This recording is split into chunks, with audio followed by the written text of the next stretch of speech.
Salut et bienvenue sur la chaîne du Traqueur de livres. Aujourd'hui, je vais vous parler de ce polar-là, La fille du train de Paula Hawkins.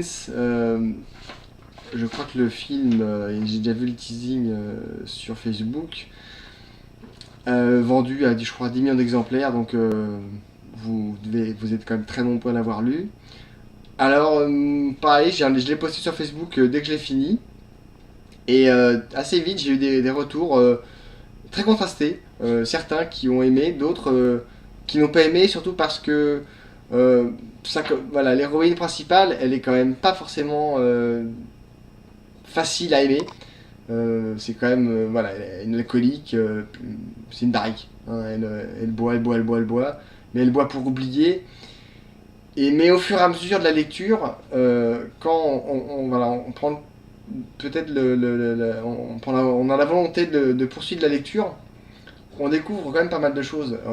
On essaie de comprendre surtout on comprend la boisson, comment elle en est arrivée là, et ce qui a poursuivi. Et puis surtout, il y a un truc un détail peut-être, qui fait que, d'où le titre La fille du train, c'est que tous les jours elle prend le train, et au fur et à mesure elle passe devant une maison, et elle donne vie à cette maison et à ses occupants.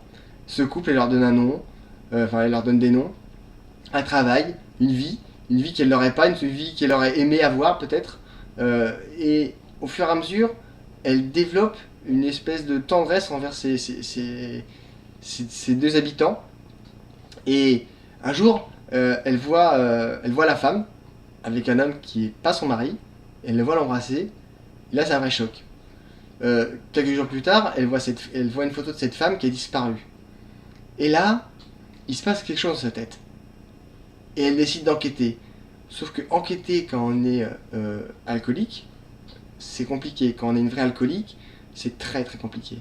Sans compter qu'en plus, elle a un ex-mari. Et la relation n'est pas simple. Surtout que depuis, il s'est remarié, il a eu une fille, elle a eu un comportement anormal qu'elle-même ne s'explique pas, à part à dire qu'elle est désolée. Elle n'explique pas ce qui s'est passé. Et puis elle a un souvenir qui veut parvenir. Et pourtant, elle a l'impression que ce souvenir est important. Et puis ce tunnel, qu'est-ce qui s'est passé dans ce tunnel cette nuit-là? Au fil des pages, on découvre des choses. Sans compter que, voilà, c'est aussi le portrait de trois femmes très différentes les unes des autres. Et au début, on se demande un peu pourquoi l'auteur nous parle de ces deux autres femmes. Parce qu'il y a quand même l'héroïne principale, c'est cette femme qui enquête. Et au fur et à mesure, on tourne les pages et on découvre des trucs. On s'associe à l'enquête, on rentre dans la vie de de ces deux autres femmes, donc de ces trois femmes en tout. Et ce qu'on découvre,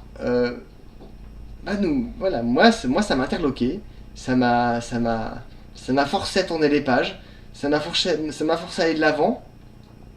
Et je reconnais que je me suis laissé prendre au truc. Sur un final, il y a un twist final dingue.